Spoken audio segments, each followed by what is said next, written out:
La reforma electoral, pues ahora sí que es la consolidación del llamado Plan C de la 4T. Recuerde que era uno de los asuntos que Andrés Manuel López Obrador planteó aquel famoso 5 de febrero del año 2024. Morena cuenta con la mayoría necesaria para aprobarla en el Congreso de la Unión y en todos los estados. Este proceso se da en medio de una transformación política más amplia, ya que Morena y sus aliados, como usted lo sabe, tienen el control de los tres poderes. Tienen los tres poderes de la Unión, el Ejecutivo, Legislativo y Judicial. Entonces, al fin y al cabo, lo que hay detrás de la reforma electoral es el debate sobre la democracia y el papel que jugará el INE o como le llamen con esta nueva configuración política.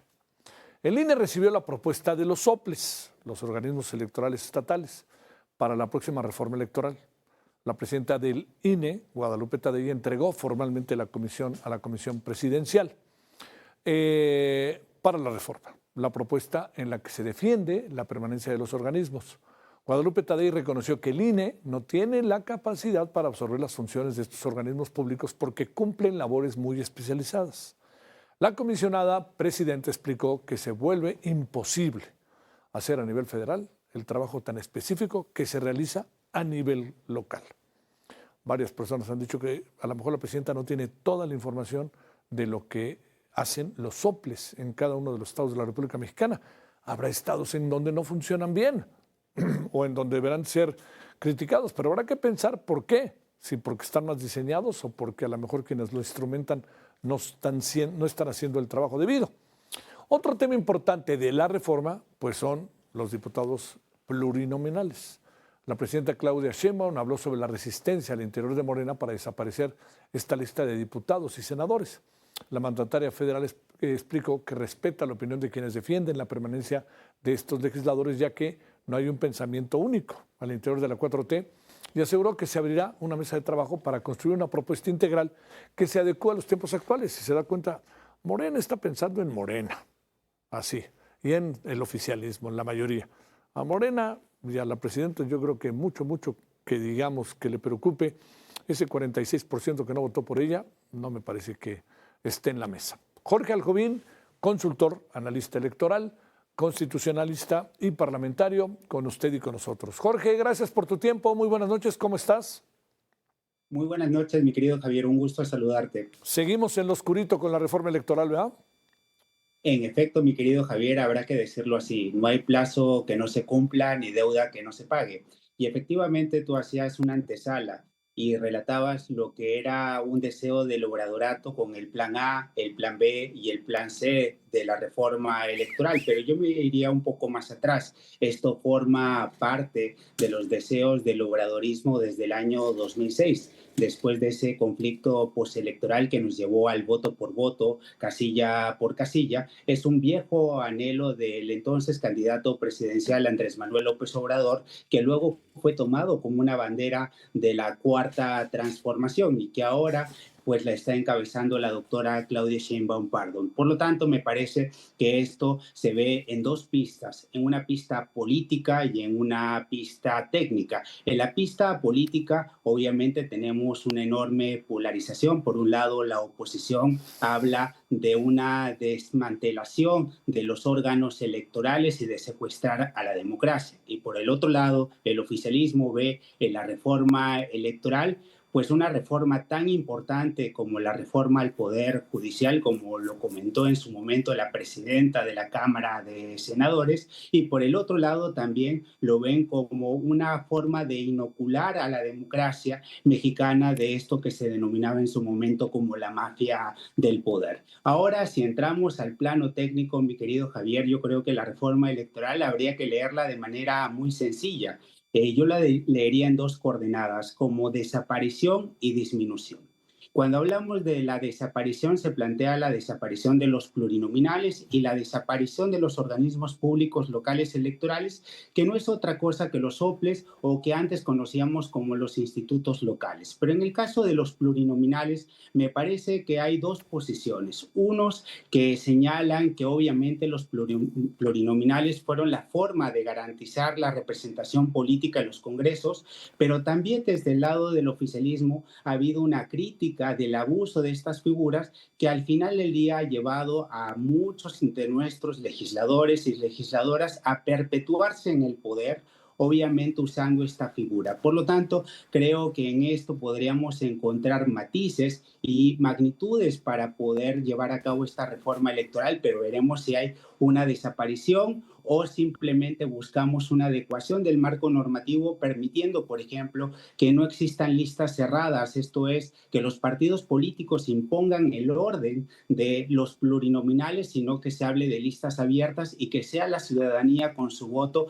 quien ordene a estos candidatos plurinominales de acuerdo al porcentaje de votación. Podría ser una forma de matizar, no una desaparición, pero sí una forma de evitar que los mismos de siempre pues se perpetúen como plurinominales. Por otro lado, cuando hablamos de la desaparición de los soples, tú muy bien lo decías, Javier, eh, habría que preguntarnos si cuesta mucho, si están haciendo bien su trabajo, pero un verdadero diagnóstico. Creo que el tema pasa más bien por el método de selección de las personas que conforman los organismos públicos locales electorales, que habrá que decirle a la gente que fue una modificación del año 2014, donde se intentó quitarle este poder a los gobernadores de elegir a estas personas que integraban estos organismos públicos locales electorales y por lo tanto se pasó este método de selección al INE. Por lo tanto, creo que si esto se regresa en su momento tal vez a los estados, podría ser un método de negociación. Pero también cuando hablamos de disminución, se habla de la disminución del financiamiento de los partidos políticos que actualmente para el 2026 recibirán en su conjunto más de 7,000 millones de pesos y por lo tanto esto va a confrontar también a los propios partidos que integran el bloque oficialista. Por un lado, el PT y el Verde no creo que estén muy contentos, pero también habrá que decir que en esta reforma electoral, pues los partidos de oposición tampoco salen muy bien parados. ¿Por qué? Porque el momento político, por ejemplo, para el Partido Acción Nacional, para poder poner algo sobre la mesa, me parece que es bastante complicado, sobre todo en la pista política, viendo a Ernestina Godoy como titular de la Fiscalía General de la República, pues inmediatamente amenazaría al presidente de ese partido político sacando la carta del cártel inmobiliario. Por lo tanto, me parece que el PAN estará bastante limitado y también los demás partidos políticos de oposición. A ver, ahora, aquí el gran asunto, Jorge, es que, digamos, una reforma electoral, por ejemplo, la de los 70 de don Jesús Reyes Heroles, pues si algo tenía era una búsqueda de consenso. No pareciera construirse sobre una base de consenso pleno. Vamos a escuchar, pero no se considera. Lo hemos visto con las otras reformas. Aquí la pregunta es, ¿cómo queda el destino país? La democracia es un asunto de toda la sociedad, no es del gobierno en turno. Es ahí en donde ahí vamos a tener problemas porque pues van a tratar de echar, por lo menos Laura Itzel dijo, esto no puede echarse en fast track, pero hubo insinuaciones de periodos extraordinarios, hubo insinuaciones de que por ahí de enero, antes de que empiece el periodo, ya va a estar esto planchado. Efectivamente, Javier, como tú muy bien lo comentas, generalmente las reformas electorales en nuestro país son parte de un consenso y parten de una petición por parte de la oposición.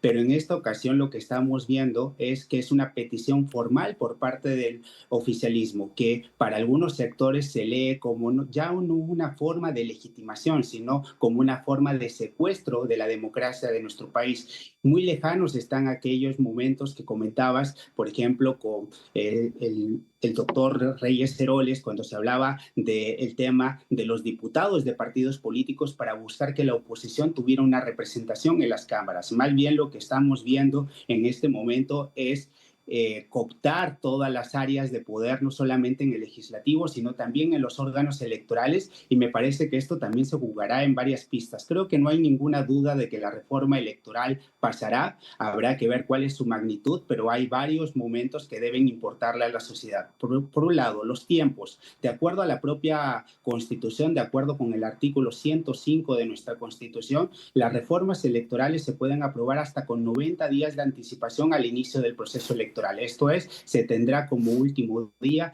pues el fin del mes de mayo. Por lo tanto, junio, julio y agosto, que son la antesala del inicio del proceso electoral, que es en septiembre, pues marcarán el destino de la reforma electoral. Por otro lado, también habrá que preguntarnos que en dado caso que esta reforma electoral sea aprobada, ¿qué pasará con la Suprema Corte? Claro. Habrá que recordar que en una vez anterior, pues esto fue detenido por parte de la Suprema Corte anterior, pero me parece que ahora los pesos y contrapesos, pues no lo afirmaría categóricamente, pero me parece que en inicio esta reforma electoral pasaría sin ningún problema. Por lo tanto, será muy importante lo que ocurra en el mes de enero, no solamente con la presentación de la reforma electoral, sino también su turno. Y será importante qué Cámara será la Cámara de origen, si será diputados, si será senadores y cómo se irá procesando, porque algo que también habrá que decir que en nuestra tradición republicana y que se ha ido perdiendo es el famoso Parlamento abierto. Se celebran estos parlamentos abiertos, pero lo que ocurre muchas veces es que te oigo, pero no incluyo nada en la reforma. Por lo tanto, creo que este va a ser un diálogo tal vez de sordos, sí, donde simplemente el oficialismo se impondrá y también las negociaciones que ocurrirán al interior del bloque oficialista serán bastante importantes, sobre todo con el PT y con el Partido Verde Ecologista de México. El PT en tres ocasiones ha dicho, Reginaldo Sandoval, su coordinador parlamentario en la Cámara de Diputados, ha dicho que no va y que está distante de este tema, que no lo están tomando en cuenta. Si nos atenemos a eso, podría ir el Verde, que ya sabes que el Verde sistemáticamente es un partido veleidoso, pero a ver, PT, PRI, con todo lo que le queda o a punto de desaparecer, PAN, Movimiento Ciudadano, han manifestado que no van. O sea, hay una batalla todavía pendiente porque es una reforma que requiere mayoría simple, pregunto, o el 75, o arriba del, bueno, o mayoría calificada.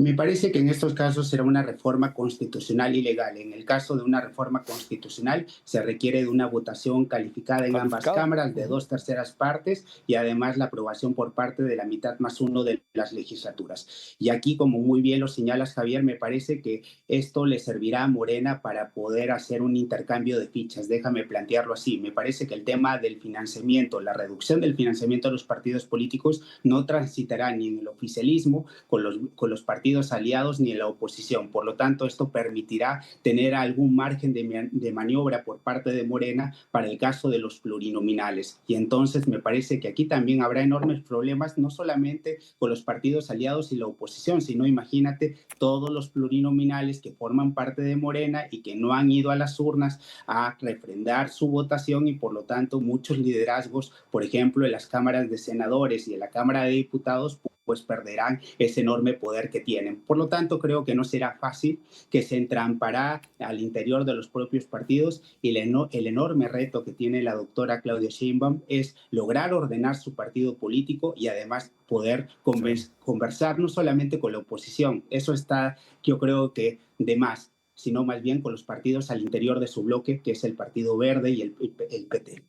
Jorge Aljobín, que tengas buena noche, gracias que estuviste con nosotros, que descanses. Igualmente, mi querido Javier, te envío un fuerte abrazo y felices fiestas para ti y todo el equipo. Para ti y para todos los tuyos, gracias.